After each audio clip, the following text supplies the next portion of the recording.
ஒரு காலத்தில் பிரஷ்யா அப்படின்னு ஒரு தேசம் இருந்தது. இப்போ ஜெர்மனி இருக்குல்ல, இதோட பெரும்பகுதி ஒரு காலத்தில் பிரஷ்யாங்கிற பேரில் இருந்தது.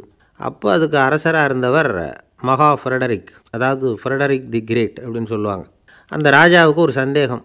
நாம் பல வகையான வரிகளை விதித்து வசூல் பண்ணுறோம், அப்படி பண்ணியும் வருமானம் குறைஞ்சிக்கிட்டே போகுதே, இதுக்கு என்ன காரணமாக இருக்கும்? இதுதான் அவருக்கு ஏற்பட்ட சந்தேகம்.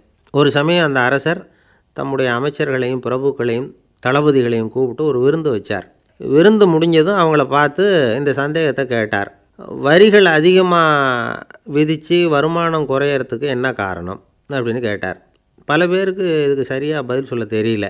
அனுபவசாலியான ஒரு தளபதி எழுந்திருச்சார். அரசே, அது எப்படிங்கிறத இப்போ உங்களுக்கு காட்டுறேன்னார்.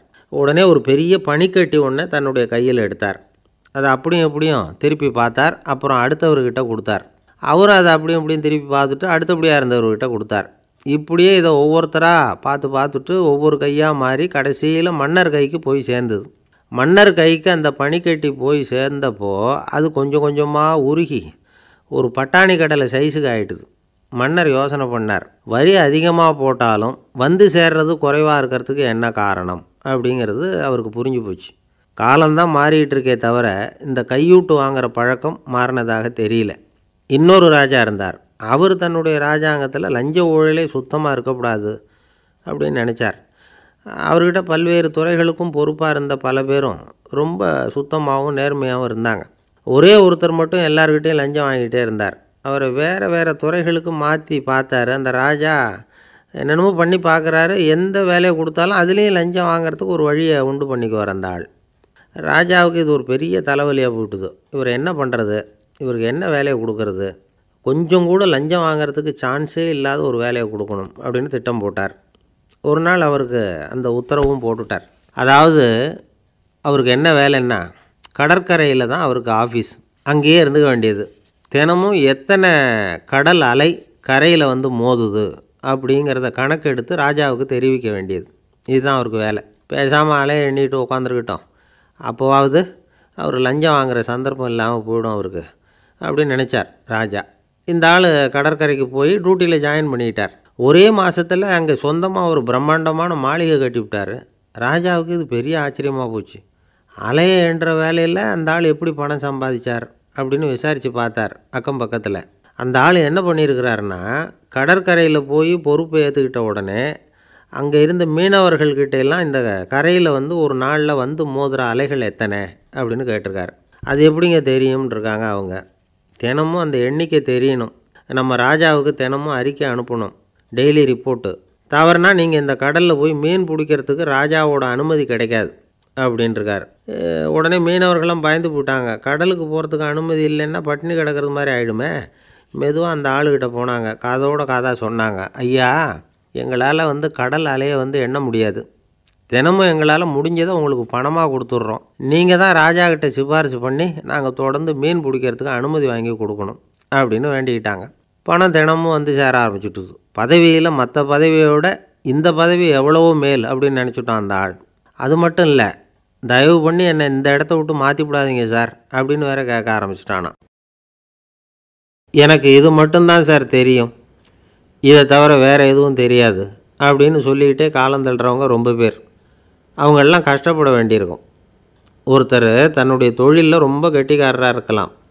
அதுக்காக எப்பவும் அதே ஞாபகத்தில் இருந்துக்கிட்டு உலகியல் அறிவு இல்லாமல் இருந்துடக்கூடாது. அது ஆபத்து. இதுக்காக நம்ம தாத்தா பாட்டிலாம் ஒரு கதை சொல்லுவாங்களே, கேள்விப்பட்டிருக்கீங்களா?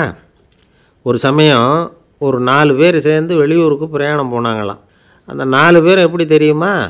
ஒருத்தர் வந்து வேதாந்தி, இன்னொருத்தர் சங்கீத வித்வான், 3வது ஆள் வைத்தியர், 4வது ஆள் ஜோசியர். இவங்க 4 பேரும் நண்பர்கள். அதனால் சேர்ந்து புறப்பட்டாங்க. வழியில் ஒரு ஊரில் தங்கினாங்க. இருட்டி போச்சு. அதனால் இன்றைக்கி ராத்திரி இங்கேயே தங்கி இருந்துட்டு நாளைக்கு புறப்படலாம் அப்படின்னு தீர்மானம் பண்ணாங்க. சாப்பாட்டுக்கு என்ன பண்ணுறது? அங்கேயே கடத்தெருவுக்கு போய் சாமான்லாம் வாங்கியாந்து சமைச்சு சாப்பிட்லாம்னு முடிவு பண்ணாங்க. 4 பேர் இருக்கிறதுனால ஆளுக்கு ஒரு காரியமாக செய்யலாம் அப்படின்னு வேலையை பிரிச்சுக்கிட்டாங்க.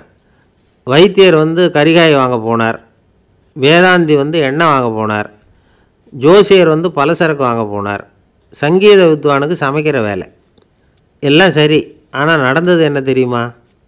கடைத்தெருவுக்கு காய்கறி வாங்க போனார்ல வைத்தியர், அங்கே போய் மார்க்கெட்டில் பார்த்தார். ஒவ்வொரு கறிகாயாக எடுத்து பார்த்தார். இது பித்தம், உடம்புக்கு ஒத்துக்காது, இது வாயு, உடம்புக்கு ஒத்துக்காது அப்படின்னு ஒவ்வொன்றா தள்ளினார். கடைசியில் ஒன்றுமே தேரல, வெறுங்கையோடு திரும்பி வந்துக்கிட்டு இருக்கிறார். எண்ணெய் வாங்க போனார் வேதாந்தி, அவர் ஒரு தொன்னையில் எண்ணெயை வாங்கினார். பேசாமல் அதை எடுத்துகிட்டு வர வேண்டியது தானே, முடியல. அவருடைய வேதாந்த மூளை சிந்திக்க ஆரம்பிச்சுட்டுது. இந்த தொன்னைக்கு எண்ணெய் ஆதாரமா அல்லது எண்ணெய்க்கு தொன்னை ஆதாரமா அப்படிங்கிற ஆராய்ச்சியில் இறங்கினார். என்னாச்சு தெரியுமா? அப்படி கவுத்து பார்த்தார். வாங்கின எண்ணெய் பூராவையும் வழியில் கொட்டிவிட்டு வெறும் தொன்னையோடு வந்து சேர்ந்தார். பலசரக்கு வாங்க போனார் ஜோசியர். அவர் ஒரு வழியில் பார்த்தாரு. வழியில் வந்தவங்களெல்லாம் அங்கங்கே ஒரு மரத்தடியில் உட்கார வச்சு அவங்களுக்கெல்லாம் ஆர்வம் சொல்ல ஆரம்பிச்சிட்டார். அப்படி ஒவ்வொருத்தராக சொல்லி முடிச்சுட்டு கடத்தருக்கு போய் சேர்ந்தார். இவர் அங்கே போய் சேர்றதுக்குள்ளே ரொம்ப நேரம் ஆகிட்டுது. கடையெல்லாம் பூட்டிவிட்டு போயிட்டாங்க. என்ன செய்கிறது? அவரும் வெறுங்கையோடு திரும்பி வந்து சேர்ந்தார். சரி, இவங்க கதை தான் இப்படி ஆச்சு. அங்கே சமைக்கிறதுக்காக உட்காந்துருந்தார் சங்கீத வித்வான். அவர் கதை என்னாச்சு தெரியுமா? அங்கே அவர் அடுப்பை பற்ற வச்சு ஒலையை கொதிக்க வச்சார். அதாவது ஒரு பானையில் தண்ணியை ஊற்றி அடுப்பில் வச்சார். அது கொதிக்க ஆரம்பிச்சிது. தண்ணி கொதிக்கிற சத்தம் இருக்குதுல்ல, அது இவருக்கு தாளம் போடுறது மாதிரி இருந்தது.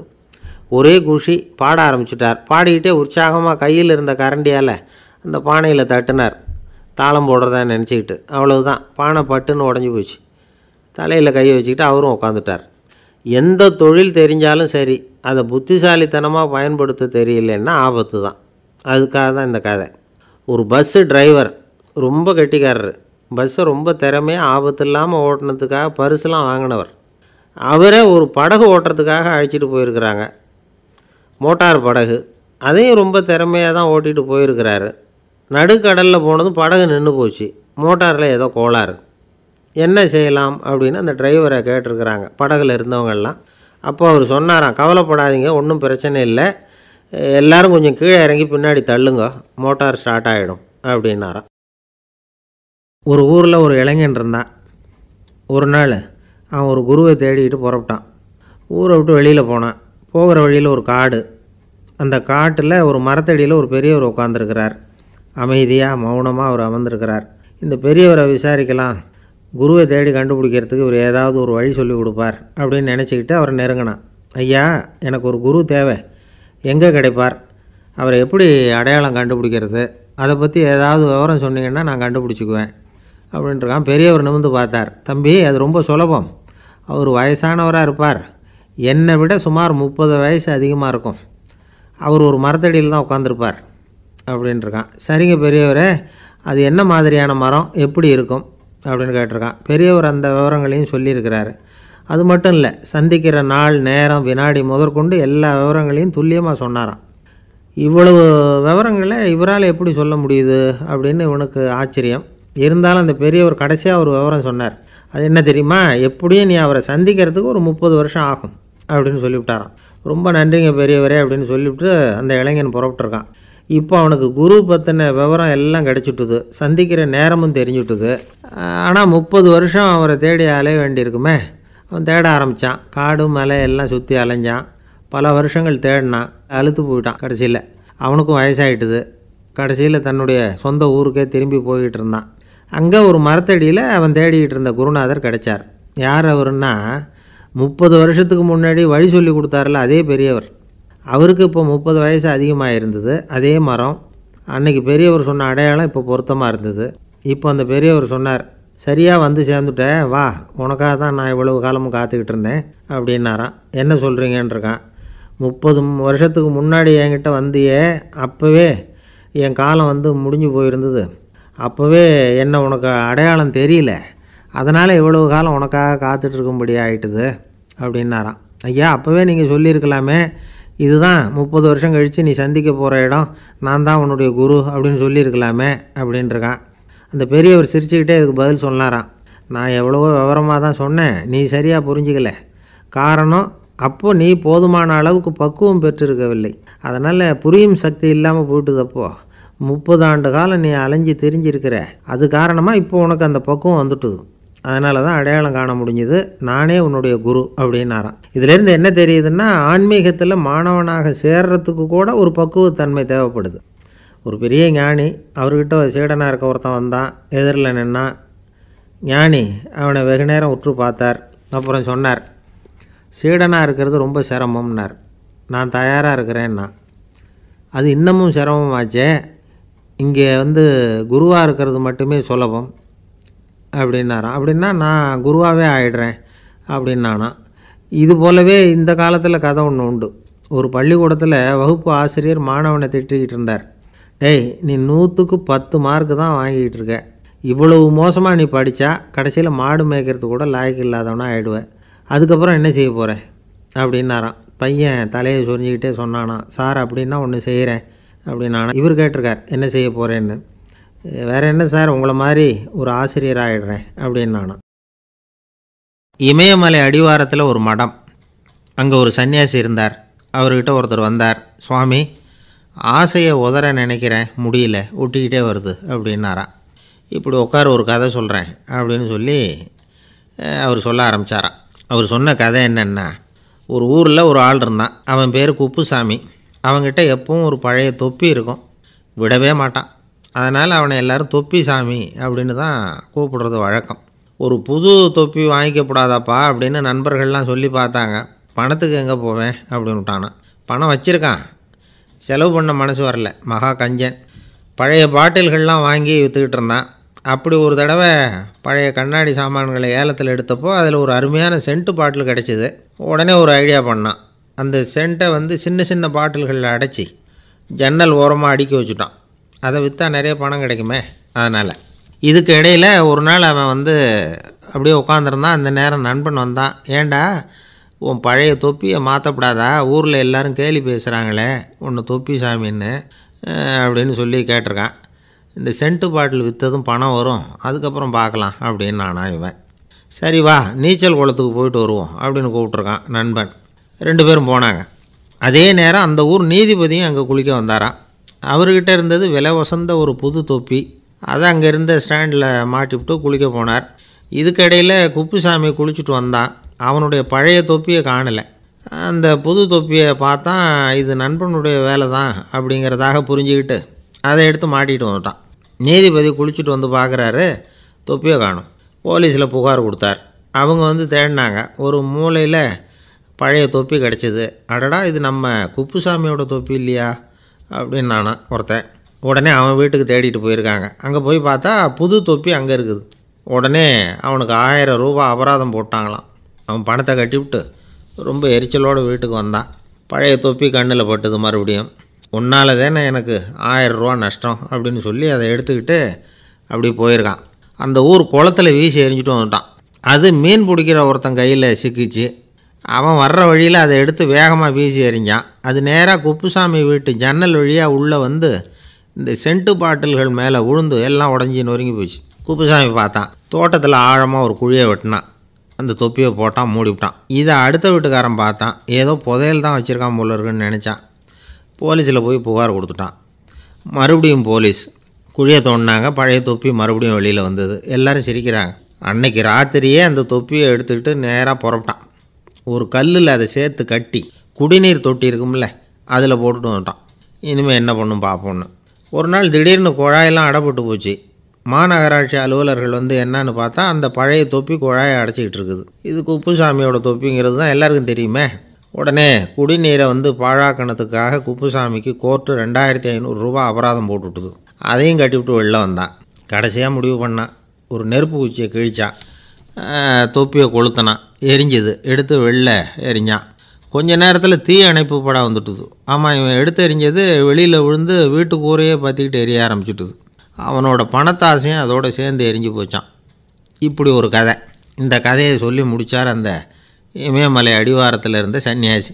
இப்போ அந்த குப்புசாமி எங்கே இருக்கிறான்னு கேட்டார் எதிரில் இருந்தவர். இதோ உன் எதிரிலே இருக்கிறான், நான் தான் அந்த குப்புசாமி அப்படின்னாரான் அந்த சன்னியாசி.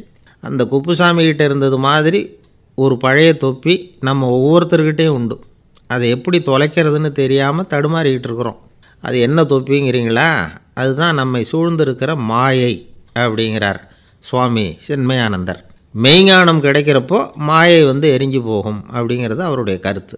நம்மால் ஒருத்தர் வேகமாக ஓடி வந்தார். காலில் மாட்டியிருந்த பழைய செருப்பு ரெண்டையும் ஆவேசமாக தூக்கி ஒரு கிணத்துல போட்டுட்டு வெறுங்காலோடு நடந்து வந்துக்கிட்டு இருக்கிறார். ஏன் அப்படி பண்ணீங்க அப்படின்னு கேட்டோம். அந்த செருப்புக்கு சொந்தக்காரன் வந்து பின்னாடி வந்துக்கிட்டு இருக்கிறான், அதனால் அப்படி பண்ணேன் அப்படிங்கிறார் இவர். காசியில் இருக்கிற கடவுள் காசி விஸ்வநாதர், அங்கே இருக்கிற தேவி காசி விசாலாட்சி. இவங்க 2 பேரும் ஒரு நாள் பேசிக்கிட்டு இருந்தப்போ கடவுள் சொன்னார், இந்த மனிதர்களை நாம் ரொம்பவும் நம்பிக்கையோடு தான் படைச்சிருக்கிறோம், இருந்தாலும் அவங்களுக்கு தான் நம்பிக்கை இல்லை, எதுலேயும் ஒரு உண்மையான நம்பிக்கை இல்லாமல் வாழ்ந்துக்கிட்டு இருக்கிறாங்க அப்படின்னார். என்ன அப்படி சொல்கிறீங்க? அதை பாருங்கள், எவ்வளவு பேர் காசியை தேடிட்டு வந்து கங்கையில் குளிச்சுக்கிட்டு இருக்கிறாங்க, அவங்களெலாம் நம்பிக்கை இல்லைன்னா இவ்வளவு தூரம் தேடிட்டு வந்து இங்கே குளிப்பாங்களா அப்படின்னு நாங்கள் தேவி. சரி, அதை சோதித்து பார்க்கலாம் அப்படின்னு 2 பேரும் முடிவு பண்ணிக்கிட்டாங்க. உடனே ஒரு திட்டம் போட்டாங்க. அது எப்படின்னா, நாம் 2 பேருமே பக்தர்கள் மாதிரி உருவத்தை மாற்றிக்கிட்டு கங்கை கரைக்கு போக வேண்டியது. நான் வந்து கங்கையில் இறங்கி குளிக்கிறேன், கொஞ்ச நேரத்தில் சுழலில் மாட்டிக்கிட்டது மாதிரி நடிக்கிறேன். நீ உடனே கரையிலிருந்து சத்தம் போடும், என்னோடய வீட்டுக்காரரை யாராவது காப்பாற்றுங்களேன்னு சத்தம் போடும். அதோடு இன்னொன்று சொல்லு, யாராவது ஒரு புண்ணிய ஆத்மா அவர்கிட்ட போய் அவருடைய முடியை பிடிச்சி இழுக்கணும், அப்படி ஒரு சாபம் இருக்குது எங்களுக்கு. புண்ணிய ஆத்மா, அதாவது எந்த பாவமும் செய்யாத இல்லாத ஒருத்தர் தான் அவரை காப்பாற்ற முடியும். அப்படிப்பட்டவங்க யாராவது வெள்ளத்தில் குதித்து என்னுடைய கணவரை காப்பாற்றுங்கோ அப்படின்னு நீ சத்தம் போடு, கூச்சல் போடு, என்ன நடக்குதுன்னு பார்க்கலாம் அப்படின்னார் கடவுள். சரின்னு சொல்லி 2 பேருமா சாதாரண பக்தர்கள் மாதிரி கங்கை கரைக்கு வந்து சேர்ந்தாங்க. அவர் இறங்கி குளித்தார். திட்டம் போட்டது மாதிரியே சுழலில் மாட்டிக்கிட்டது மாதிரி கத்துனார். கரையில் இருந்த அந்த அம்மா, ஐயோ என் கணவரை காப்பாற்றுங்களேன், யாராவது காப்பாற்றுங்களேன்னு கத்துனாங்க. பல பேர் ஓடி வந்தாங்க. உடனே இவங்க, பாவம் இல்லாத புண்ணிய ஆத்மா ஒருத்தரால் தான் என்னுடைய கணவர் காப்பாற்றப்படணுங்கிறது விதி, அப்படி ஒரு சாபம் இருக்குது, அதனால் புண்ணிய ஆத்மா யாராவது அவர்கிட்ட போய் அவர் முடியை பிடிச்சி தூக்குனா அவரை காப்பாற்றி கொள்ளலாம் அப்படின்னாங்க. இவங்க இப்படி சொன்னதும் எல்லோரும் திகைச்சு போய் நின்றுட்டாங்க. ஒவ்வொருத்தருக்கும் அவங்க செஞ்ச பாவம்லாம் ஒவ்வொன்றா ஞாபகத்துக்கு வர ஆரம்பிச்சுட்டுது. சரி, இதுக்கு நாம் லாயக்கு இல்லை அப்படின்னு சொல்லி ஒதுங்கி போக ஆரம்பிச்சிட்டாங்க எல்லாம். இந்த சமயத்தில் யாரோ ஒருத்தர் வேகமாக ஓடி வந்தார், ஆற்றுல குதித்தார், அவர்கிட்ட போனார், முடியை பிடிச்சார், தூக்கினார், அவரை காப்பாற்றி கரைக்கு கொண்டுட்டு வந்துட்டார். அப்படி காப்பாற்றின அந்த ஆளை இவங்க 2 பேரும் தனியாக கூப்பிட்டுக்கிட்டு ஒரு மண்டபத்துக்கு வந்துட்டாங்க. வந்து விசாரிக்கிறாங்க. நீ யாரப்பா அப்படின்னு கேட்குறாங்க. ஏதும் தெரியாத மாதிரி. நான் இந்த ஊர் அன்ன சத்திரத்தில் வேலை செய்கிற ஒரு சமையல்காரன் அப்படிங்கிறார். நீ வந்து கங்கையில் குளிக்கிறது உண்டான்னு கேட்டிருக்காங்க. நான் இந்த ஊர்லேயே தான் இருக்கிறேன், இருந்தாலும் தினமும் கங்கையில் குளிக்கிறதில்ல, எப்போது ஒரு நாள் அங்கே குளிப்பேன் அப்படின்னார். கங்கையில் மூழ்கி எழுந்திரிச்சா பாவம்லாம் தொலையும்னு சொல்கிறாங்க. அப்படி இருக்கிறப்போ அங்கே இன்றைக்கி கங்கையில் குளிச்சுக்கிட்டு இருக்கிறவங்கெல்லாம் தங்களை வந்து புண்ணிய ஆத்மாவாக நினைக்கல. கங்கையில் குளிக்காத நீ உன்னை வந்து புண்ணிய ஆத்மாவாக நினச்சி என்னை காப்பாற்ற வந்திருக்கிற, அது எப்படி அப்படின்னு கேட்டார். அதுக்கு அந்த ஆள் சொல்கிறான், கங்கையில் குதித்ததுக்கு அப்புறம் தானே உங்களை காப்பாற்ற போகிறோம், அப்படி குதிக்கும் பொழுது என்னுடைய பாவம்லாம் போயிருக்கும்ல, நான் புண்ணிய ஆத்மாவாக ஆயிருப்பேனே, அதனால தான் துணிஞ்சு வந்து உங்களை காப்பாற்றினேன் அப்படின்னா. கடவுளும் தேவியும் அவனுக்கு வந்து காட்சி கொடுத்தாங்களாம். இப்படி ஒரு கதை உண்டு. அதாவது கங்கையில் குளிச்சுக்கிட்டு இருக்கிறவங்களுக்கே தங்களுடைய பாவம் போகுங்கிற நம்பிக்கை பரிபூர்ணமாக இல்லை, குளிக்காத ஒருத்தனுக்கு அந்த நம்பிக்கை இருந்தது. அதனால் அவனால் கடவுளை பார்க்க முடிஞ்சது. கடவுளை வந்து நாமளும் பார்க்க முடியுமா முடியாதா அப்படிங்கிற குழப்பம்லாம் நமக்கு வேண்டியதில்லை. நம்பிக்கையோடு வாழணுங்கிற உண்மையை மட்டும் இந்த கதையிலேருந்து புரிஞ்சுக்கிட்டால் போதும். ஏன்னா இந்த கதையை கேட்டுட்டு ஒரு நண்பன் குதர்க்கமாக ஒரு கேள்வி கேட்டான். ஏன் சார், கங்கையில் குளித்தா பாவம் போயிடும்னு சொல்கிறீங்களே, நான் எனக்கு வேண்டாத ஒருத்தனை அழைச்சிட்டு போய் கங்கையிலேயே தள்ளி விட்டுட்டு அதுக்கப்புறம் அங்கேயே முழுக்க போட்டுட்டு நான் செஞ்ச பாவத்தை வந்து அதுலேயே கழுவி விட்டுட்டு மறுபடியும் உங்ககிட்ட வந்துடுறேன்னு வச்சுக்கோங்க, நீங்கள் என்னை வந்து புண்ணிய ஆத்மான்னு ஏற்றுக்குவீங்களா அப்படிங்கிறான். ஆள் கொஞ்சம் ஆசைந்தான், நம்மளே அங்கே அழைச்சிட்டு போனாலும் போயிடுவான். வாழ்க்கையில் சில சந்தர்ப்பங்களில் நாம் வந்து சில அவமானங்களை சந்தித்தே தீர வேண்டியிருக்கு. என்ன பண்ணுறது, காலம் அப்படி. அவமானப்படுறவங்க உடனே அடங்கி போய்டுறது தான் உலக வழக்கம். அவமானப்பட்டால் உடனே சீறி எழறவங்களும் உண்டு.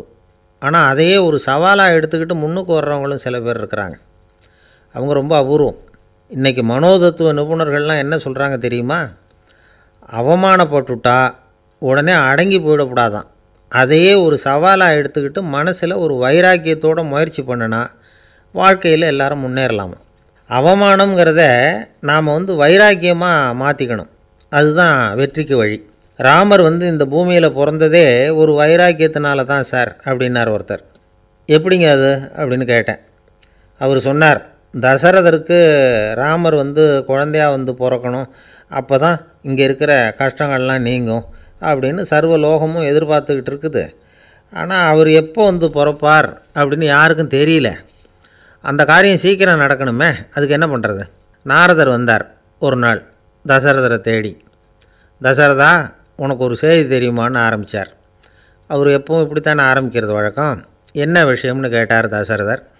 தசரதா, நீ அடிக்கடி உன்னோட தேரில் ஏறிக்கிட்டு தேவலோகத்துக்கு போகிற, அங்கே போகிற வர்ற எல்லாம் பண்ணிகிட்ருக்க, எல்லாம் சரி. தேவலோகத்துலேயும் உன்னை நல்லபடியாக தான் வரவேற்கிறாங்க. தேவேந்திரன் உன்னை பிரியமாக அழைச்சிட்டு போய் தன்னுடைய அரியாசனத்திலேயே தனக்கு பக்கத்திலேயே உட்கார வைக்கிறான். நீயும் சந்தோஷமாக உட்காந்து பேசிவிட்டு வந்துடுற. ஆனால் நீ இங்கே வந்ததுக்கு அப்புறம் அங்கே என்ன நடக்குது தெரியுமா உனக்கு அப்படின்னாரான் நாரதர். என்ன நடக்குது எனக்கு ஒன்றும் தெரியலையே அப்படின்னாரான் தசரதர். நாரதர்கிட்ட கிட்டத்தில் கேட்டிருக்கார், கொஞ்சம் சொல்லுங்கள் என்னது அப்படின்னு. அவர் நெருங்கி வந்தாரான் நாரதரும். மெதுவாக அவர் காதோட காதாக சொன்னாராம். அதாவது நம்ம பாஷையில் சொல்லப்போனால் பற்ற வைக்கிறார். நீ அங்கே தேவேந்திரங்கிட்ட உட்காந்து பேசிவிட்டு வந்த பிறகு நீ அங்கே உட்காந்துருந்த அரியாசனத்தை தண்ணி ஊற்றி கழுவி சுத்தப்படுத்துகிறாங்க. நீ என்ன அந்த அளவுக்கு சுத்தம் இல்லாத ஆளா? தினம் குளிக்காமையாக இருக்கிற அப்படின்னாராம். தசரதருக்கு இது ரொம்ப அவமானமாக போயிட்டுது. அப்படியே செய்கிறாங்க அப்படின்னாராம். ஆமாம், நீ வேணும்னா நான் சொல்கிறது உண்மையாக இல்லையா அப்படின்னு சோதனை பண்ணி பார்த்துக்கோ அப்படின்னாரான் நாரதர். உடனே தசரதர் இதுக்காகவே புறப்பட்டு தேவலோகம் போனார். அங்கே வழக்கம் போலவே இவரை கூப்பிட்டு உட்கார வச்சு பேசிக்கிட்டு இருந்தான் தேவேந்திரன். கொஞ்ச நேரம் பேசிக்கிட்டு இருந்துட்டு சரி நான் கிளம்புறேன்னு புறப்பட்டார். சரி, அவனும் வாசல் வரைக்கும் வழி அனுப்பி வச்சுட்டு உள்ளே போயிட்டான். தசரதர் வெளியில் கொஞ்சம் நேரம் மறைஞ்சி இருந்துட்டு மெதுவாக உள்ளே எட்டி பார்த்தார் என்ன நடக்குதுன்னு. நாரதர் சொன்னது உண்மைதான். தசரதர் உட்காந்துருந்த ஆசனத்தை அங்கே 2 தேவர்கள் கழுவி சுத்தப்படுத்திக்கிட்டு இருக்கிறாங்க. தசரதரால் இதை தாங்கிக்க முடியல. அவருக்கு ரொம்ப அவமானமாக போச்சு. நேராக கிடுகிடுன்னு தேவேந்திரங்கிட்டே போனார். நான் உட்காந்துருந்த இருக்கையே சுத்தம் பண்ணுறியே, நான் என்ன அந்த அளவுக்கு பாவியா அப்படின்னு கேட்டார். ரொம்ப கோபமாக கேட்டார். தசரதரே, மனுஷனுக்கு 3 கடன்கள் உண்டு. தேவ கடன், ரிஷி கடன், பித்ரு கடன். இதை தீர்க்காதவன் பாவியாகிறான். இதில் மகனை பெறுவதால் தான் பித்ரு கடன் தீரும். உனக்கு மகன் கிடையாது, அதனால் நீ பாவியாகிற. பாவி உட்காந்துருந்த இடம்ங்கிறதுனால அதை சுத்தம் செய்ய வேண்டியது எங்கள் கடமை அப்படின்னு நானும் தேவேந்திரன். இந்த இடத்துல தசரதருக்கு ஏற்பட்ட அவமானம் ஒரு வைராக்கியமாக மாறிச்சு. தேவேந்திரனே கேட்டுக்கோ, ஒரு மகனை பெற்ற பிறகு தான் இந்த சபையில் மறுபடியும் அடி எடுத்து வைப்பேன் அப்படின்னு சொல்லிவிட்டு போயிட்டாராம். போய் புத்திர காமேஷ்டி யாகம் பண்ணார். புத்திரர்கள் பிறந்தார்கள். இந்த கதையில் உள்ள கருத்து என்னென்னா, தேவேந்திரன் தசரதரை அப்படி அவமானப்படுத்தலைன்னா அவருக்கு இப்படி ஒரு வைராக்கியம் பிறந்திருக்குமா? யோசித்து பார்க்கணும். நமக்கு ஏற்படுகிற சில அவமானங்களையும் வைராக்கியமாக மாற்றிக்குவோம். அப்படி மாற்றிக்கிட்டோம்னா வாழ்க்கையில் முன்னேறலாம். நம்ம ஆளுங்க சில பேர் அவமானத்தை வைராக்கியமாக மாற்றிக்கிறது எப்படி தெரியுமா? நம்மக்கிட்ட ஒரு பையன் சொன்னான், எங்கள் அப்பா என்னை எல்லாருக்கும் முன்னாடி வச்சு திட்டிவிட்டார், பொறுப்பு இல்லாமல் ஊர் சுற்றுறேன்னு சொல்லி அவமானப்படுத்தி விட்டார். இனிமேல் நீ என் முகத்திலேயே முழிக்காதரா போடான்னு வேறு சொல்லிவிட்டார். எனக்கு ரோஷம் வந்துட்டுது. அந்த அவமானத்தை வைராக்கியமாக மாற்றிக்கிட்டேன். அன்னையிலேருந்து அவர் முகத்திலேயே முழிக்கிறது இல்லை அப்படின்னா. அப்படியான்னு கேட்டோம். ஆமாங்க, அவர் வீட்டில் இல்லாத நேரமாக பார்த்து உள்ளே சமையல் கட்டுக்கு போய் சாப்பிட்டுட்டு நைஸாக வெளியில் வந்துடுவேன் அப்படிங்கிறான் அவன். ஜவஹர்லால் நேரு பிரதமராக இருந்த சமயம் அவர் ஒரு தடவை சென்னைக்கு வந்திருக்கிறார். இங்கே சில முக்கிய நிகழ்ச்சிகளில் கலந்துக்கிறதுக்காக வந்திருந்தார். ஆளுநர் மாளிகையில் ஒரு நாள் ராத்திரி தங்கி மறுநாள் புதுடெல்லி புறப்படுறதாக ஏற்பாடு. நிகழ்ச்சியிலெல்லாம் முடிச்சுக்கிட்டு ஆளுநர் மாளிகையில் தங்கியிருக்கிறார். அன்றைக்கு இரவு படிக்கிறதுக்கு ஒரு முக்கியமான புத்தகம் அவருக்கு தேவைப்பட்டது. அந்த சமயத்தில் உலக அளவில் ஒரு முக்கியமான பொருளாதாரம் சம்பந்தமான ஒரு புத்தகம் வெளியாகி இருக்கிற விஷயம் அவருக்கு தெரியும். அந்த புத்தகம் மெட்ராஸுக்கு வந்திருக்குமா, அது இங்கே கிடைக்குமா அப்படின்னு விசாரிச்சிருக்கிறார் நேருஜி. அவர் இப்படி கேட்ட உடனே அங்கே இருந்தவங்கள்லாம் ரொம்ப பரபரப்பாக செயல்பட ஆரம்பிச்சுட்டாங்க. முக்கியமான இடங்கள்ல எல்லாம் விசாரிச்சிருக்கிறாங்க அந்த புத்தகம் உங்கள்கிட்ட இருக்கான்னு. சென்னையில் உள்ள கன்னிமாரா நூல் நிலையத்துக்கு எப்படியும் அந்த புத்தகம் வந்திருக்கணும் அப்படின்னு ஒரு நம்பிக்கை. அங்கே விசாரித்தாங்க. அந்த புத்தகம் 2 நாளைக்கு முன்னாடி தான் அங்கே வந்திருக்குது அப்படிங்கிற விஷயம் தெரிஞ்சுது. உடனே எல்லோரும் அங்கே ஓடினாங்க. அவங்களுக்கு இன்னொரு சந்தேகம், புத்தகம் வந்திருக்கு சரி, அது இந்த சமயத்தில் வேறு யாரும் படிக்கிறதுக்கு எடுத்துகிட்டு போயிருக்கக்கூடாதே அப்படிங்கிற சந்தேகம் இருந்தாலும் மனசுக்குள்ளே ஒரு தைரியம். இப்படி ஒரு புத்தகம் வெளிவந்திருக்கிற விஷயமே நேருஜி சொல்லி தான் நமக்கே தெரியும். அதுவும் இல்லாமல் உலக பொருளாதாரம் சம்பந்தமான ஏதோ ஒரு புத்தகம் அது. அதை போய் இந்த நேரத்தில் அவ்வளவு ஆர்வமாக யார் எடுத்துகிட்டு போயிட போகிறாங்க அப்படிங்கிற தைரியம். இந்த தைரியத்தோடு அந்த நூல் நிலையத்துக்கு ஓடினாங்க.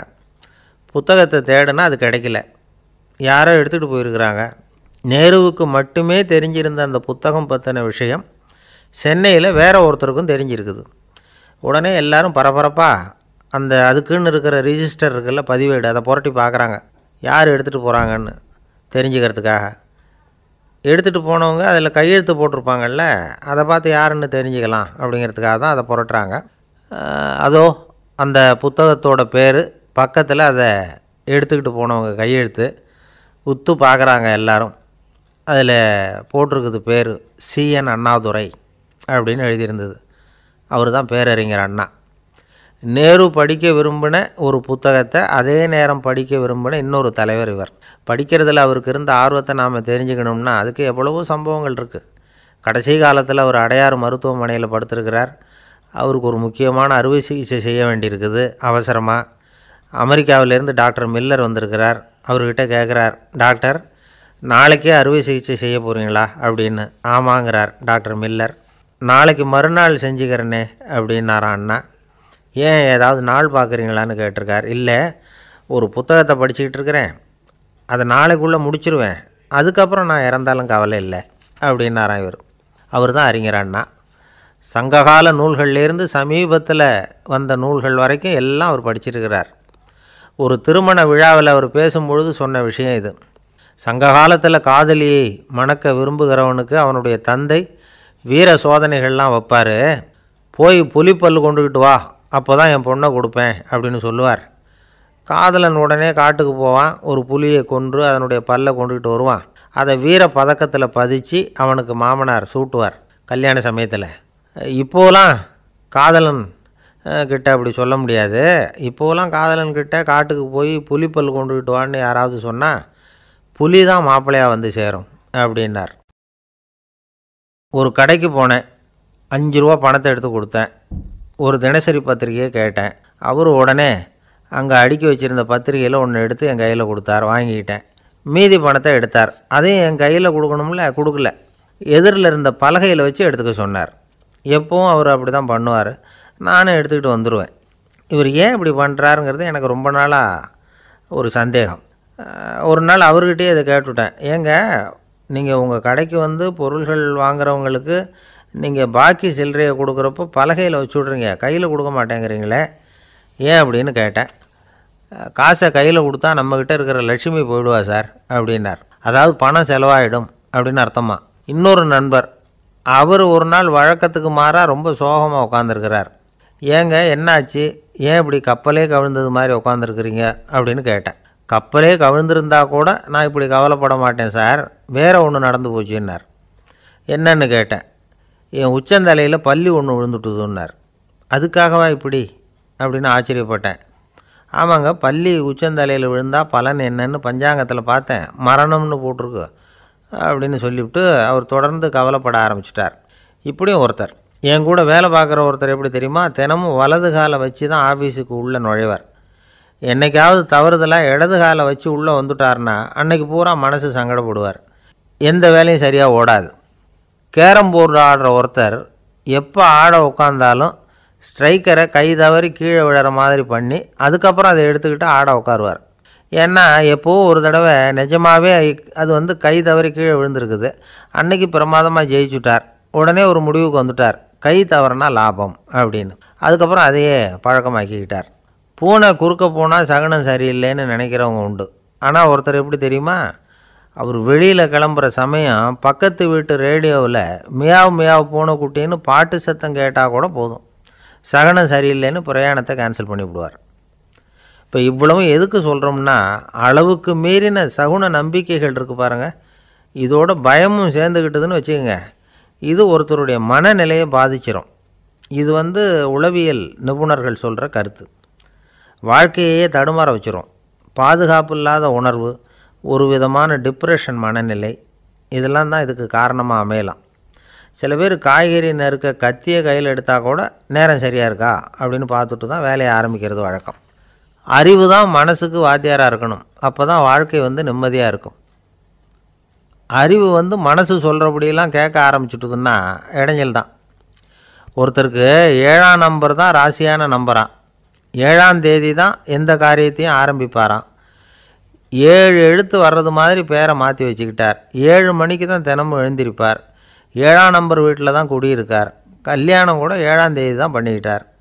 அவர் ஒரு நாள் குதிரை பந்தயத்துக்கு போனாராம். குதிரையோட பேரையெல்லாம் பார்த்தார். ஒரு குதிரையோட பேர் 7 எழுத்தில் அமைஞ்சிருந்தது. 7 தானே இவருக்கு அதிர்ஷ்ட நம்பர். அதனால் உடனே அது பேரில் பணத்தை கட்டினார். பந்தயம் நடந்தது. என்ன சார் ஆச்சுன்னு கேட்டாங்க. நான் பணம் கட்டின அந்த என்னோடய குதிரை 7ஆவதாக சேர்ந்தது சார் அப்படின்னாராம் சோகமாக. ஒரு விவசாயி விதைக்கிறதுக்காக வயல்வெளி பக்கம் போகிறார். விதைகளை அள்ளி வீசினார். அப்போ என்ன ஆச்சுன்னா, சில விதைகள் பாதை ஓரத்தில் விழுந்தது, சில விதைகள் முள் செடிகள் மண்டி இருந்த புதருக்கு இடையில் விழுந்தது, சில விதைகள் நல்ல நிலத்தில் விழுந்தது. பாதை ஓரத்தில் விழுந்த விதை என்ன ஆச்சுன்னா, அதெல்லாம் பறவைகள் கண்ணில் போட்டுவிட்டுது. உடனே உட்காந்து கொத்தி தின்னுட்டு போட்டுது. அதிகமாக மண் இல்லாத பாறை பகுதியில் விழுந்த விதையெல்லாம் லேசாக வேர் விட்டு முளைக்க ஆரம்பிச்சிது.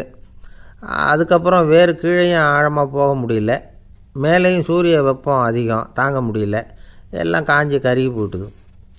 புதர் பகுதியில் சில விதைகள் விழுந்தது இல்லையா, முள் செடிகள் காடாக மண்டி போயிருந்தது. அதனால் முளைச்சி வர்ற செடிக்கு நெருக்கடி அதிகமாக போட்டுது, சரியாக வளர முடியல, விளைச்சலும் சரியாக இல்லை. நல்ல நிலத்தில் விழுந்த விதைகள் மட்டும் நல்லா முளைச்சிது, நல்லா வளர்ந்தது, விளைச்சலும் பிரமாதமாக இருந்தது. இந்த கதையை சொல்லிவிட்டு கேட்க செவியுள்ளோர் கேட்கட்டும் அப்படிங்கிறார் இயேசு பெருமான். ஆமாம், இயேசு கடலில் நின்ற படகு ஒன்றில் உட்காந்துருக்கிறார். கடற்கரையில் ஏராளமான மக்கள் உட்காந்துருக்கிறாங்க. அந்த சமயத்தில் தான் இயேசு ஓமைகள் மூலமாக மக்களுக்கு பல உண்மைகளை சொல்லிகிட்டு இருக்கிறார். மக்கள் அந்த கதையை கேட்டுட்டு ஒன்றும் புரியாமல் முழிக்கிறாங்க. அதை கவனித்த இயேசு அந்த ஓமையை விளக்க ஆரம்பித்தார். இதில் அந்த விதைக்கிறவர் தான் இறைவன். அவருடைய வார்த்தைகளை விதைக்கிறார். அந்த வார்த்தைகளை கேட்கிற மக்கள் அந்த விழுந்த விதைகள் மாதிரி 4 வகையானவர்கள். சில பேர் பாதை ஓரத்தில் விழுந்த விதைகள் மாதிரி. இறைவன் வார்த்தைகளை அவங்க கேட்குறாங்க, ஆனால் தீய எண்ணங்கள் செய்கைகள் மூலமாக விதைக்கப்பட்ட வார்த்தைகள் அழிஞ்சு போடுது. இறைவன் வார்த்தைகளை கேட்ட உடனே மகிழ்ந்து போய் உடனே சில பேர் அதை ஏற்றுக்கிறாங்க. இவங்கெல்லாம் அந்த பாறை பகுதியில் விழுந்த விதைகள் மாதிரி. அதனால் இவங்கெல்லாம் வேறு இல்லாதவங்க, கொஞ்ச காலத்துக்கு இறை வார்த்தைகளுக்கு கீழ்ப்படிந்து நடப்பாங்க. அதனால் ஏதாவது இடைஞ்சல் ஏற்பட்டால் உடனே தடுமாறுவாங்க. தங்கள்கிட்ட இருக்கிற நல்ல பண்புகளை விட்டுட்டு பாவ வழிகளுக்கு போயிடுவாங்க. முள் செடிகளுக்கு இடையில் விழுந்த விதைகள் மாதிரி உள்ளவங்க யாருன்னா, இவங்களுக்கு உலக கவலை உண்டு, செல்வத்தின் மீது மயக்கம் உடையவர்கள். உலக ஆசைகள் இவங்களுக்குள்ளே பூந்துடுறதுனால அங்கே இருக்கிற நல்ல பண்புகள் மறைஞ்சு போயிடுது. அதனால் அவங்களும் உபயோகம் இல்லாதவங்களாக ஆயிடுறாங்க. நல்ல மனிதர்கள் நல்ல நிலத்தில் விழுந்த விதைகளுக்கு ஒப்பானவர்கள். இவங்க இறை வார்த்தையை கேட்குறாங்க, அதை ஏற்றுக்கிறாங்க, அவங்களும் நல்லபடியாக வாழுறாங்க, அடுத்தவங்களுக்கும் உபயோகமாக இருப்பாங்க. இதுதான் இயேசு சொன்ன விளக்கம். நல்ல வார்த்தைகளை கேளுங்கள், நல்ல வார்த்தைகளை ஏற்றுக்கொள்ளுங்கள், அடுத்தவங்களுக்கு உபயோகமாக இருங்க. இதுதான் பெரியவங்கள்லாம் நமக்கு சொல்லுகிற உபதேசம். ஒரு அப்பா தன்னுடைய மகனுக்கு உபதேசம் பண்ணார். இதை பாருப்பா, நல்ல வார்த்தைகளை கேட்கணும், எப்போதுமே மகன் அப்பா பேச்சை கேட்குறது நல்லது அப்படின்னாராம். நீ ஏதாவது ஒரு தப்பு பண்ணால் என் தலையில் ஒரு முடி நரைச்சி வெள்ளையாக போடும்பா, நீ செய்கிற ஒவ்வொரு தப்புக்கும் என் தலையில் ஒவ்வொரு முடி வெள்ளையாயிடும் அப்படின்னாராம். பையன் யோசித்தான், அப்பா இப்போ தான் எனக்கு புரியுது, தாத்தாவோட தலைமுடி பூராவும் வெள்ளையாக இருக்கிறதுக்கு என்ன காரணம்ங்கிறது எனக்கு இப்போ தான் புரியுது அப்படின்னு நானா. ஒரு ஊரில் ஒரு ராஜா இருந்தார். அவர் ஒரு பூனை வளர்த்தார். ரொம்ப செல்லமாக அவர் அந்த பூனையை வளர்த்தார். அவர் என்ன பண்ணுவார் தெரியுமா? இரவு நேரத்தில் அந்த பூனையோட தலையில் ஒரு விளக்கை வச்சுருவார். அந்த பூனை ரொம்ப ஜாக்கிரதையாக அந்த விளக்கு கீழே விழுந்துடாமல் பார்த்துக்கும். தலையை ஆட்டாமல் ரொம்ப நிதானமாக ராஜா பின்னாடி நடந்து போய்கிட்டே இருக்கும். அந்த விளக்கு வெளிச்சத்தில் எல்லா வேலைகளையும் செஞ்சுருவார். கையில் ஒரு விளக்கை தனியாக எடுத்துகிட்டு போக வேண்டிய அவசியமே இல்லை. விளக்கை தூக்கிட்டு போகிற வேலையை அந்த பூனை பார்த்துக்கும். அதனால் ராஜாவுக்கு அந்த பூனை மேலே ரொம்ப பிரியம். மந்திரிகளையெல்லாம் கூப்பிட்டு அவங்கக்கிட்ட சொல்லுவார், பார்த்தீங்களா இந்த பூனை எவ்வளவு விசுவாசமாக நடக்குது, என் பேரில் எவ்வளவு மரியாதை பார்த்தீங்களா அதுக்கு அப்படிம்பார். இதை கேட்டுவிட்டு அங்கேருந்து அமைச்சர்களில் ஒருத்தர் சொன்னார், மன்னா நீங்கள் சொல்கிறது சரிதான், இருந்தாலும் இந்த பூனையோட விசுவாசத்தை நாம் கொஞ்சம் சோதித்து பார்க்க வேண்டியிருக்கு அப்படின்னாராம். சரி, உங்கள் ஆசையை ஏன் கெடுக்கணும், நல்லா சோதித்து பாருங்கள் அப்படின்னு சொல்லிவிட்டார் ராஜா. உடனே அந்த அமைச்சர் என்ன பண்ணார் தெரியுமா? எங்கேயோ புறப்பட்டு போனார். ஒரு 5-6 எலிகளை பிடிச்சிக்கிட்டு வந்தார். அரண்மனையில் ராஜா ஏதோ வேலை பார்த்துக்கிட்டு இருக்கிறாரு. பக்கத்தில் அந்த பூனை ரொம்ப பணிவாக நின்றுக்கிட்டு இருக்குது. அது தலையில் விளக்கு எரிஞ்சிக்கிட்டு இருக்கு. அமைச்சர் தான் பிடிச்சிக்கிட்டு வந்த எலிகளை அந்த பூனை பார்வையில் படுறது மாதிரி எதிரில் விட்டார். அந்த எலிகள்லாம் அங்கேயும் இங்கேயும் ஓட ஆரம்பிச்சிது. அதை பார்த்தது பூனை, அவ்வளவுதான். தலையில் இருக்கிற விளக்கை பற்றியும் கவலைப்படலை, ராஜாவை பற்றியும் கவலைப்படலை. ஒரே பாய்ச்சலாக பாஞ்சு எலிகளை துரத்த ஆரம்பிச்சுட்டுது. தலையில் இருந்த விளக்கு எங்கேயோ போய் விழுந்தது, அணைஞ்சு போச்சு. இருட்டில் ராஜா தடுமாற ஆரம்பிச்சுட்டார். இந்த சமயத்தில் அந்த அமைச்சர் மறுபடியும் விளக்கை ஏற்றினார். வெளிச்சம் வந்தது. அதுக்கப்புறம் அந்த அமைச்சர் பேசினார், அரசே, பூனையோட விசுவாசத்தை பார்த்தீங்களா? எலி அது கண்ணில் படுற வரைக்கும் தான் விசுவாசமாக இருந்தது. அது மாதிரி எலியை பார்த்ததும் எல்லாத்தையும் விட்டுட்டு அதை துரத்த ஆரம்பிச்சுட்டு பார்த்தீங்களா?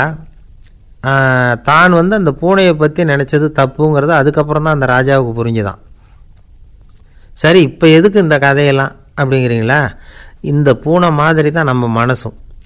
மனசை எவ்வளவு தான் பயிற்சி கொடுத்து பக்குவமாக வச்சுருந்தாலும் பார்க்குறதுக்கு பரமசாது மாதிரி தான் இருக்கும். பார்க்க வேண்டியதை பார்த்துட்டுதுன்னா பாஞ்சிரும்.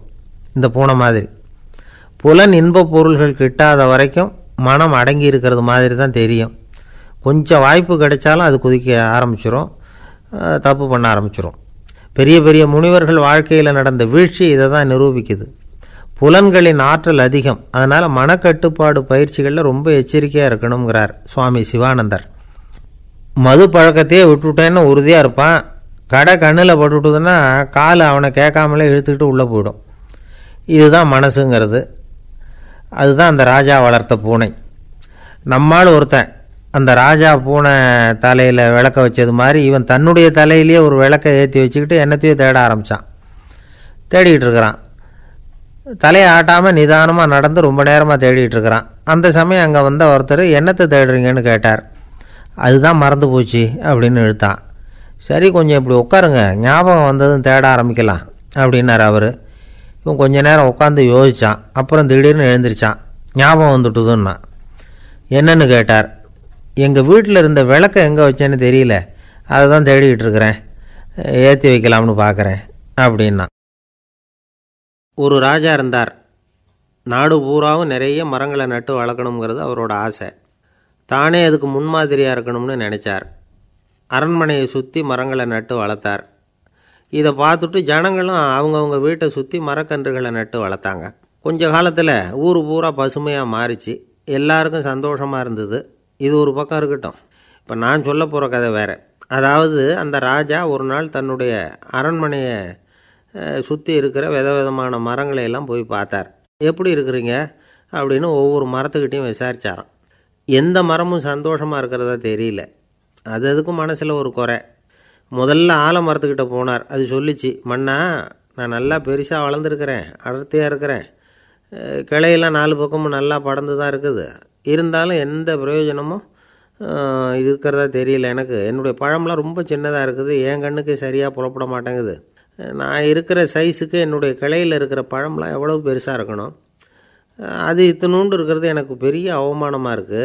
இப்படி இங்கே நின்றுக்கிட்டு இருக்கிறதே ரொம்ப கூச்சமாக இருக்குது. ஒரு நல்ல புயல் வந்ததுன்னா பேசாமல் சாஞ்சு விடலாமான்னு பார்க்குறேன் அப்படின்னு புலம்புது ஆலமரம். சரி இருக்கட்டும்னு நினச்சிக்கிட்டு ராஜா அடுத்தபடியாக ஒரு அத்தி மரத்துக்கிட்ட போனார்.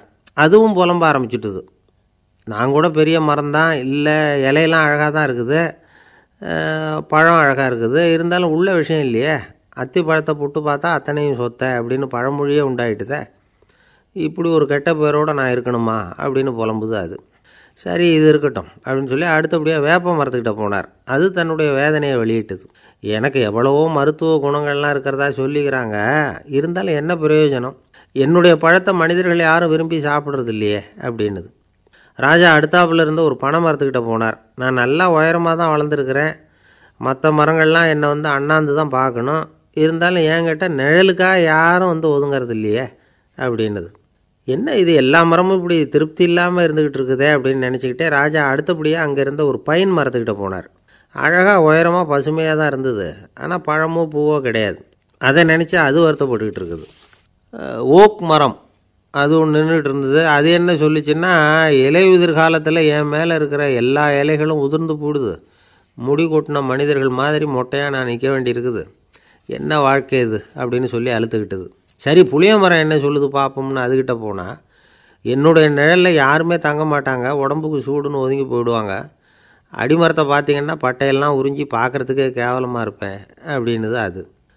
முருங்கை மரம் என்ன சொல்லிச்சு தெரியுமா, என்னுடைய இலை காயெல்லாம் சாப்பிட்றவங்களுக்கு சத்து கொடுக்கறது வாசவந்தான், ஆனால் என் உடம்புல சத்தே கிடையாது, கொஞ்சம் வேகமாக காற்று அடிச்சதுன்னா முறிஞ்சி விழுந்துடுறேன், என்ன வாழ்க்கை இது அப்படின்னு சொல்லி அது வருத்தப்பட்டது.